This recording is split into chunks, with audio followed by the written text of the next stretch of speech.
Rail লাইনে কি করো ভাই? আরে কই নিয়ে আনছে আমি তো জানি না ভাই।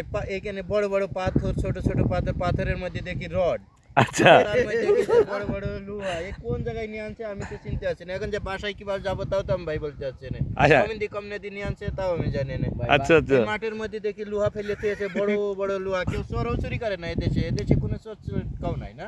আচ্ছা আচ্ছা আচ্ছা বড় বড় লোহা কেউ নাই না। আমাদের বাংলাদেশ হলি না মানে যারা গাঞ্জাখোর আঞ্জাখোর আছে এরা কেটে কেটে নিয়ে যাইতো, এখানে কেউ নাই বুঝছিস। কিন্তু এ দেশে দেখতেছি কত রড পড়ে রয়েছে। রডের মানে এ দেশে মূল্যায়ন নাই, মাটির দামও দাম নাই না। এটা কি রড নাকি না শিখ মনে?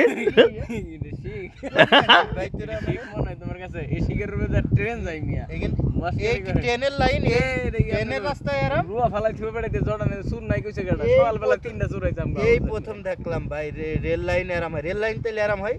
জড়ানে সুর নাই কইছে গাড়া 3টা সুর সকালবেলা আইছে মিয়া দৌড়াই দিছি পাথর দিয়ে কুত্তা